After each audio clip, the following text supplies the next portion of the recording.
You are about to make the worst decision of your life. You just sold at the bottom. You were not broke. You were emotional. That is not a money problem. Same income, different brain. He wrote about this. Every single day. The calm one always wins. This is the skill. Your money is tied to your emotions. More than you realize. Stress spends money. Anger spends money. Excitement spends money. Fear costs money too. You have written that sentence before. Every financial decision has an emotional fingerprint. The wealthy found the connection, and they built a system around it. 6 principles that nobody teaches. In this video, you will learn them all, starting with the one that costs you most. Right now, no distractions, no noise, just the truth about money and emotion. Stay to the end. Let that land. Section 1. The emotional tax, what every impulsive decision really costs. Every emotional state has a price tag. You just never see it listed on the receipt. The wealthy learned to read the hidden cost before it was charged. Retail is engineered to activate your emotional brain before your rational brain can object. The gap between those two systems is where your money disappears. Most people have never tracked this. When you do, the number is shocking. The emotional tax on your income is rarely below 20%. Often it is far more. Stress shopping, revenge spending, celebration splurges, fear-based hoarding. Each one is a different emotional tax with the same result, money leaving your control. The salesperson is trained to read your emotional state before you sit down. When you arrive emotional, you leave paying more. Calm is a negotiating position. The 24-hour rule is one of the most effective emotional tax eliminators available. It costs nothing and saves the average person thousands of dollars per year. Naming the category makes it visible. What is visible can be managed. What stays invisible continues taxing you silently every single month without accountability. Physical state directly influences financial state. The wealthy manage their body as part of their financial strategy. Tired, hungry, or stressed decisions cost real money. That question is a filter. It does not stop decisions. It stops emotional decisions dressed as rational ones. The wealthy ask it before every significant financial move.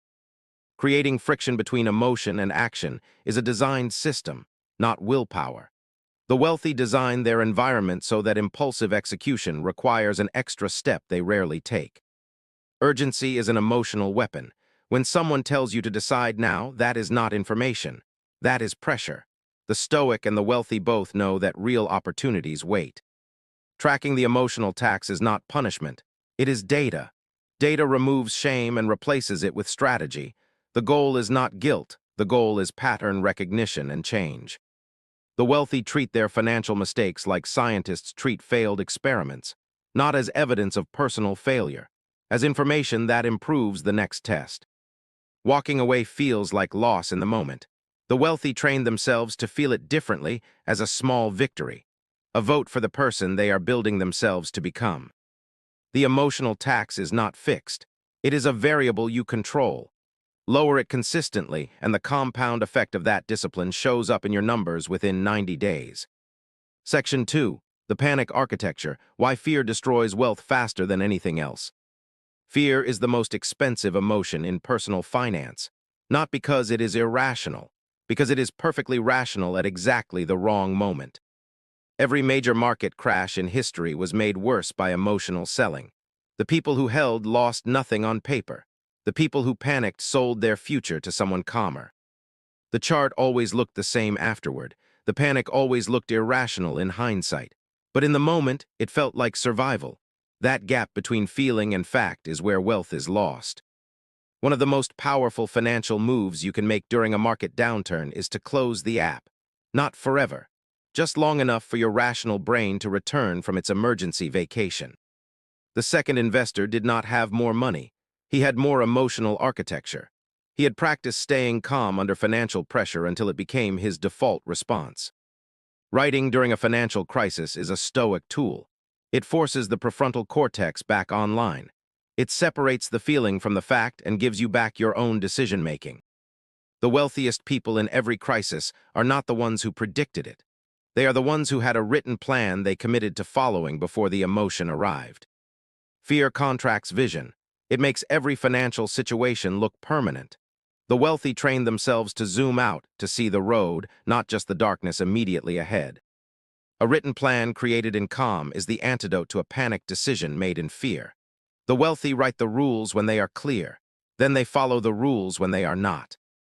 Writing to your future panicked self is an advanced emotional control technique. It sounds unusual. It works because the person who wrote the letter was calmer than the person who reads it. Doing nothing is a strategy, the hardest strategy. But inaction in the right moment preserves more wealth than almost any active move you could make under pressure. The Stoics called this the discipline of assent, the practice of not immediately acting on every impression. In financial terms, it means the feeling of panic is not a trading signal. Every time you do not panic, you become slightly more immune to the next panic. The emotional architecture gets stronger through use. The wealthy built it over decades of deliberate practice. The market is the storm. Your financial plan is the lighthouse. The storm does not move the lighthouse. The light keeps turning. That is the entire strategy for surviving every financial crisis with your wealth intact. That distinction between emotion and fact is the foundation of every sound financial decision made under pressure. The wealthy repeat it until it becomes automatic. Section 3. The Greed Ceiling. How excitement ends wealth faster than losses. Greed does not feel like greed from the inside. It feels like vision. It feels like seeing something others are missing. That feeling is the most expensive emotion in your financial life. Every financial catastrophe in history had one thing in common. The people who lost the most arrived last, when the excitement was at its highest and the risk was at its peak. The wealthy get excited too. The difference is they have a pre-written filter they run excitement through before it becomes action. The filter was written by their calm self. It protects them from their excited self. Artificial urgency is greed's delivery system. When an opportunity cannot wait, that is not information about the opportunity. That is information about who is presenting it and why. Speed is not a financial virtue. Patience is. The wealthy are almost never the fastest to enter a new opportunity. They are almost always the ones still standing after the excitement investors have left. Rules written for your excited self are not pessimism. They are the most optimistic thing you can do for your financial future. They preserve the capital you need to act on the real opportunities. Fear of missing out is not a financial strategy. It is a biological reflex engineered to keep you part of the herd. The wealthy learn to feel it, name it, and decline to act from it. Obvious opportunities at the peak of excitement have the worst historical returns. The wealthy know this. They use the heat of popular enthusiasm as a signal to slow down, not speed up. Journaling the excitement is the advanced version of the pause. Writing it down removes it from the body and places it on the page where it can be examined instead of acted upon. Environments designed to create financial excitement are designed to bypass your judgment. The wealthy know that feeling good in a financial room is a warning sign, not an invitation. The boring financial plan consistently beats the exciting one. The wealthy chose boring on purpose, not because they lacked imagination, because they understood what excitement costs compounded over decades. Having written criteria is the structural solution to greed. When every new opportunity must pass the same 5 questions, excitement cannot override the process. The process becomes the protection. The most powerful move is always the unglamorous one. Adding to a boring position when the world is chasing something shiny is how the wealthy accumulate while others speculate. Greed is loudest when the market is loudest. The wealthy learn to move in the silence after the noise. That timing, patient, deliberate, unglamorous, is the most reliable edge that exists. Every wealthy person has a version of that sentence. The deal they did not chase, the trend they did not follow, the discipline that protected them when the excitement said run. Section 4. The Stoic Pause, the 1 second that changes every financial decision. The Stoics called it the discipline of voluntates, the discipline of the will, not the absence of impulse. The presence of a single moment of choice between feeling the impulse and acting from it. Marcus Aurelius wrote that you always have the power to form no opinion about a thing. That same power applies to financial impulses. The opinion you decline to form is the decision you decline to make. The pause is not hesitation. It is the installation of a decision-making layer between the emotional brain and the financial action. Without that layer, the emotion is the decision. With it, you are. Every wealthy person has a version of this space, physical or mental, a place where decisions go before they become actions. The pause is that space made real. Comfort with silence in financial conversations is a trained skill. The wealthy are never uncomfortable with a pause. They know that whoever speaks first in a moment of financial pressure usually pays more. Physical reminders of the pause are not weakness. They are the scaffolding that holds the practice in place until it becomes automatic. The wealthy use them until they no longer need them. The physical pause, removing your body from the environment creating the pressure, is the most effective version of the tool. Distance from the emotional trigger restores the rational mind immediately. You can see it in people who have developed this skill. There is a moment, brief, almost invisible, where they receive the emotional signal and choose not to follow it automatically. That sequence is the entire framework. Feel it fully, do not suppress. Pause deliberately, do not rush. Then decide from clarity, not from the feeling. In that order every time. The Stoics understood that speed in financial decisions almost never serves the decision maker. It almost always serves whoever is on the other side of the transaction. The pause communicates something to yourself as much as to others. It says, I am not at the mercy of this moment. I have a process. The process is in charge, not the feeling. Every great financial decision expands outward from a moment of stillness. The pause is the stone. The wealth is the rings. They only travel as far and as clearly as the center was calm. Section 5. The compound calm, how emotional control builds wealth over decades. The most powerful force in personal finance is not compound interest. It is compound calm. Every year of emotional discipline builds on the last one until the gap between you and reactive decision makers becomes unbridgeable. You cannot see compound calm working in the short term. The wealthy understood this and built their practice anyway. The faith that the invisible work would become visible is what separates them from everyone who stopped early. The graph of the emotionally disciplined investor is boring. It does not spike with market excitement or crater with market fear. It moves at the pace of their calm. That pace, held long enough, becomes extraordinary. The wealthy do not become calmer because they have more money. They have more money because they were calmer earlier. The direction of causality matters enormously, and almost no one gets it right. Every day of emotional control is a day the wealth accumulates without interference. The interruptions, the panic sells, the impulse buys, the greed chases, are what reset the compound effect. Remove the interruptions, keep the compounding. The math is not subtle. Two investors with identical returns but different emotional discipline have wildly different outcomes after 3 decades. The discipline is worth more than the return rate. That is not an opinion. That is arithmetic. Every time you interrupted your own compound effect with an emotional decision, you did not just lose the money. You lost everything that money would have become. The Stoics would call that the true cost, and it is always higher than it appears. Compound calm is also a quality of life investment. The wealthy understand that financial anxiety is not a luxury tax. It is a constant drain on energy, health, and presence that costs more than any market loss. The letter you would write to yourself is the same letter. Start earlier. Stay calmer. Let the process work. Stop interrupting what is already working with what feels urgent right now. The unglamorous routine of the emotionally disciplined investor is invisible to everyone around them. That invisibility is the point. Wealth built quietly through decades of calm is the most durable kind that exists. The gap between you and the reactive crowd is not intelligence.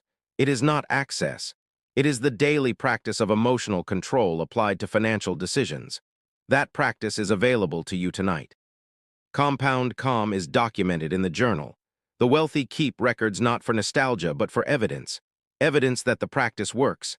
Evidence that sustains the practice when the world makes noise. Section 6. What to do tonight, 6 moves that begin the practice now. Tonight, audit your last 30 days for emotional spending. Do not judge it, mark it, add it up. That number is your emotional tax rate. It is also the first number you are going to reduce. Write your 3 financial rules tonight in calm before you need them. What you will do when the market drops. What you will do when excitement spikes. Rules written now protect decisions made later. Set the pause reminder tonight. 1 alarm, 1 sentence. Every morning before you open any financial app, The reminder is not for when you are calm, it is for when you are not. Write that question in your journal tonight. Then answer it honestly for today. That single act of naming the emotion and its financial target is the beginning of the separation between feeling and deciding. Write your one-page financial policy tonight. Not a budget, a policy. The rules your future emotional self has agreed to follow regardless of how the market or the moment feels at the time. Remove one source of financial noise tonight. One app, one account, one feed that consistently activates your emotional brain without improving your financial decisions. Replace that hour with the journal practice. These 6 actions do not make you wealthy tonight. They begin the architecture of the calm that will. The Stoics built everything on consistent practice. This is the first evening of yours. The most important financial skill in the world is the one you can begin building right now, in this room, with no money required. Just a pen and the decision to be different from tonight forward. You came into this video thinking wealth was about numbers. You are leaving knowing it was always about something that comes before the numbers. That moment, the pause instead of the panic, is worth more than any single investment you will ever make. It is the decision that saves every other decision. Down there, money is moving emotionally. In that room, it is not. That room does not belong to someone richer than you. It belongs to someone calmer than you used to be. The journal is the training ground. The pause is the tool. The policy is the protection. And the compound calm is the return on all of it, built daily, invisible for years, undeniable for decades. That sentence is the entire strategy, not a motivational phrase, a mechanical fact, confirmed by every investor who ever held through a crash and came out the other side with more than they started. Marcus Aurelius ruled an empire with emotional discipline as his primary tool. He did not manage the world. He managed his response to it. The wealth you build follows the same principle exactly. You have the same tool available every single morning before the world gets loud. The practice is always available. The question the Stoics asked every day was the same one available to you right now.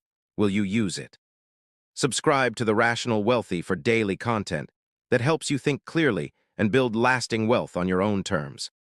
The calm investor, the calm spender, the calm decision maker. They do not always look like the most ambitious person in the room, but they are always the one who ends up with the most when the room quiets down. Think clearly, build wealth,